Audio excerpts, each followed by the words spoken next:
Okay, just got done filling up spring water. This very ornery man behind me with a lot of mental baggage. He was ranting and raving about how I was blocking him from using the spring while he was using the spring, and thought it was funny to point out the contradiction to him. And he's like, "You're being rude," and I'm like, as polite enough to the point where I just had to point out that I'm not going to give him a gilded invitation because he's so slavish that he can't even communicate his own needs. So he was then like, oh my god.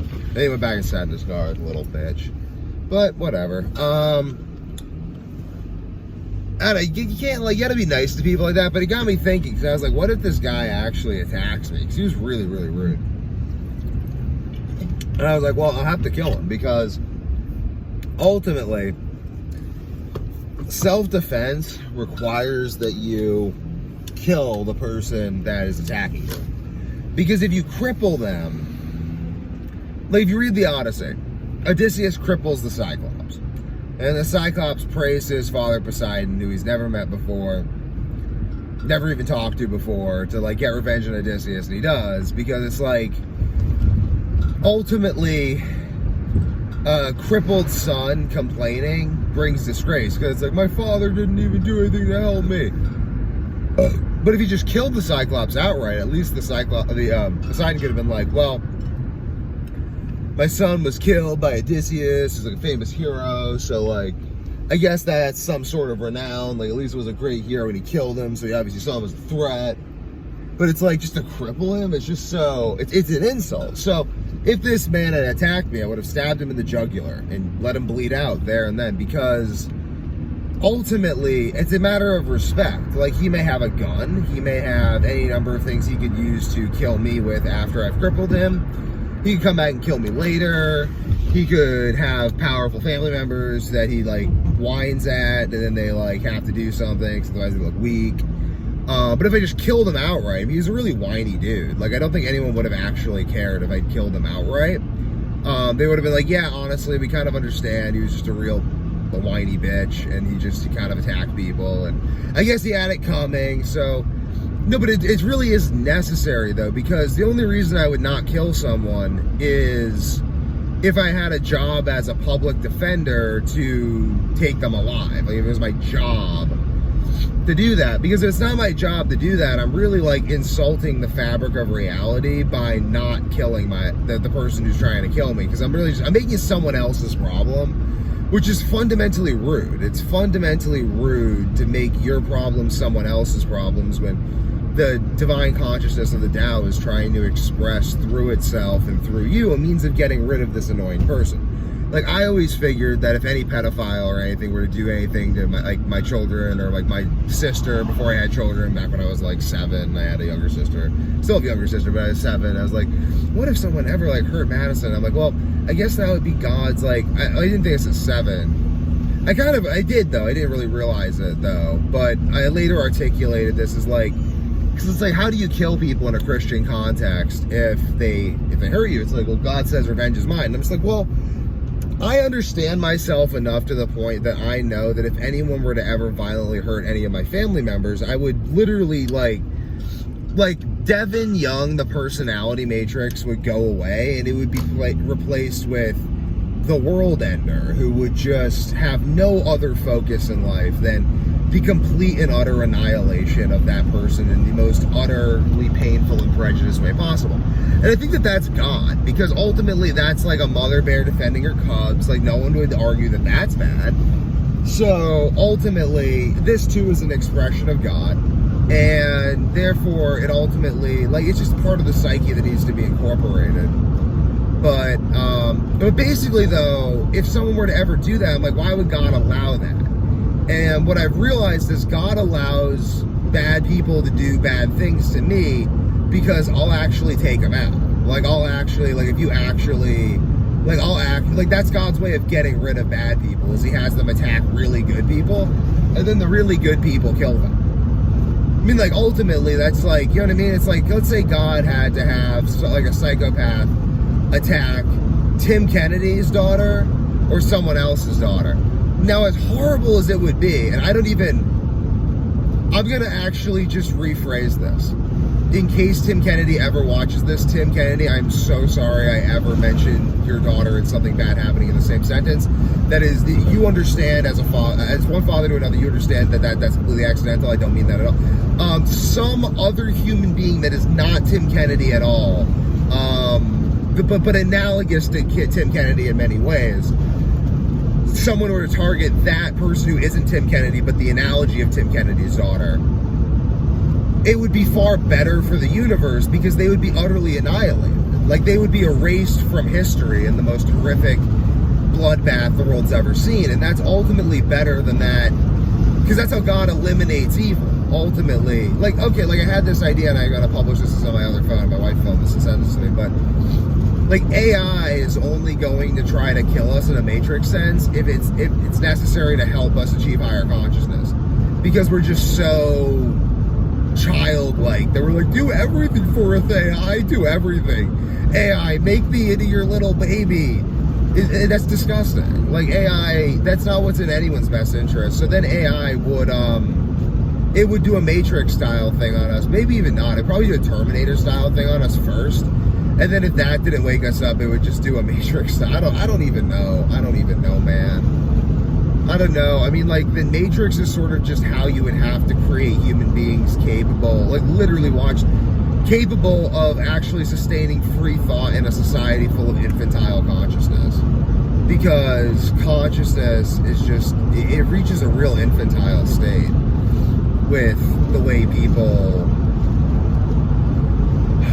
progress. Like that guy, like, he just wanted me to, like, I don't even, he was just miserable. He wanted to make me miserable, and if he ultimately wanted to try to impose his will on me, I'd just kill him, because they'd be doing the world a favor, and I'm not gonna, like, cripple him and then make him a problem when his family crippled. Like, that's just not good for anyone. So no, I think ultimately, and I'm curious what any self-defense gurus think on this.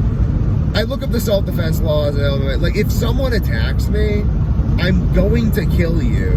I won't say a goddamn word, and I'm getting a lawyer, because, like what? I don't know. Like, why? Like, that doesn't make any sense. Like, I'm not gonna kill you, so I'm gonna, like, leave you alive as the whiny bitch you are, to be a burden to your friends and family, who they're gonna now want to kill me just for making you an even more of a burden than you already were. So it's really, like, incumbent on me just to remove you, because like, it's just clear thinking, guys. It's so funny. I really want to, like, I want to start an internet debate on this, but I think that it's necessary to kill people in self-defense. Like, it really is necessary to kill people in self-defense, because if you're not killing people in self-defense, then you're just making people into other people's problems, which is fundamentally rude. And it's ultimately cowardice. It's like, oh, I'm afraid to kill you because why? Like, okay, this is the question. Is someone more or less likely to seek revenge on you for crippling someone or killing someone? And if you don't cripple or kill them, they're probably gonna kill you if you cripple them anyway. I mean, look at, like, Hector, that fucking dude from Breaking Bad. Like, I'm going to kill you now, Hector. Like, he's a cripple, but he's still got revenge because he's a fucking cripple. Like, they're really resentful. Cripples are resentful. So are really ugly people who think that they're ugly. Like, the ugliest people are people who think that they're ugly, because it makes your ugliness total. Because even if you're really unattractive, like the Frida Painter woman with the unibrow, people will still think you're hot because they're weird fetishists. So the ugliest people I've ever met are people who think they're ugly, and them and cripples. Because being a cripple is really a state of mind. Like, there are many people walking around with whole bodies who identify as cripples. Maybe they wouldn't self-describe as that, but that's what it's going on anyway. I have to make these videos long form, because otherwise the mentally crippled people would try to kill me, because that's, like, what they do, because they're just resentful of anyone whose brain works. Which is why I train martial arts and live in New Hampshire, because it creates enough space that if you try to come after me with the mob, I'll see you coming through the hills and I'll pick you off like dogs. I just spent my whole life training for someone to try to kill me, because I read the Odyssey and I'm just like, well, I can't control what happens to me, but I can control my ability to kill anyone who would try to invade my home and seduce my wife. So at least I'll do that. And that seems to be the story that people who survive tell. So if I want to be the person whose bloodline survives, then I should do that. Again, this is all governed by attention span. Just let the camera keep going, because capture what comes, because I've realized that the ability to capture thoughts as they come is sort of the point of YouTube, because people are really interested in people. And ultimately, there's going to be one or two of you in this week who are going to watch this video. And there's going to be 3 or 4 who are going to watch it the next week. And then maybe over time, there'll be hundreds of thousands of people who watch it. Then maybe hundreds of thousands over years. And like eventually millions over 100 years. But it's like, if you try to optimize your videos for now, it's dumb, because everyone's doing that. But if you optimize your videos for hundreds of years from now, so that there'll be things that people watch hundreds of years from now to try to analyze your psyche to see if you were like where... Like, imagine if Napoleon had just made, like, these kinds of videos like I'm making. And there's like, you're like, yeah, like, just Napoleon. I don't know. Most people wouldn't watch it again, because Napoleon's got book, like, writings that people don't read. But the people out there who get it do, and that's why I make this stuff, because I've realized that if I can convince 5 people like me, who are younger than me, of what I'm talking about, because I don't know if there's anyone like me in my age group around, but, besides my brother who's working with me. But basically, if I could convince people of that, then that would be more powerful than convincing 100 people of Kim Kardashian. Because Kim Kardashian, like, she doesn't... I don't know Kim Kardashian. So maybe I shouldn't trash on Kim Kardashian. But I know my sister watches a lot of Kim Kardashian, and it's made her really dumb. So what are you doing, Kim? Like, your TV is honestly having a negative effect on my sister's psyche, as determined by the dumb stuff she says after she watches Kim Kardashian. So, I'm just gonna judge you by your fruits. But anyway, I don't know. Life is cool. I like looking at clouds. I like looking at marshes. I like just staring at the things that emerge out of reality and trying to deduce the patterns that govern those things and what it all means. I think it's worthwhile, because I think that, like, mathematically describing previously unknown patterns is very useful. I think that we describe things first in story, then probably pattern, then math later. Like, ultimately, biology moves from like something akin to like the hereditary story of Adam and Eve to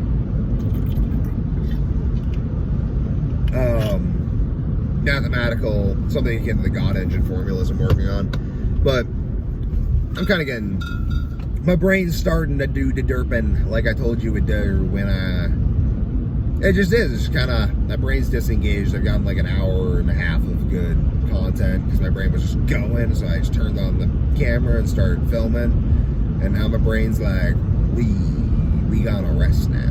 So I'm gonna let my brain rest, because that's in line with the Tao. And catch you on the flip side with some more excellent content. Let me know down in the comments below if you think killing people is necessary in self-defense always. I think it always is. I think you must always finish them. Because I think mercy is a lie told by cowards, and I think that ultimately you want to cripple someone. I mean, even if you just hit them in the face, they're such little whiny bitches. They'll be like, I had neck injuries and now my family has to look after me. And then the family's going to seek revenge on you. Because if someone actually tries to attack you, they're probably such a whiny bitch that they just, like, you know what I mean? It's just God's way of erasing them. Just having them attack you. Like, what else could it possibly be? Like, if a rabbit goes and attacks a jaguar, it's just the rabbit's way of ending itself or whatever. I don't know. Peace, love, power to the people. It's just a great book by Pavel Tatsulin.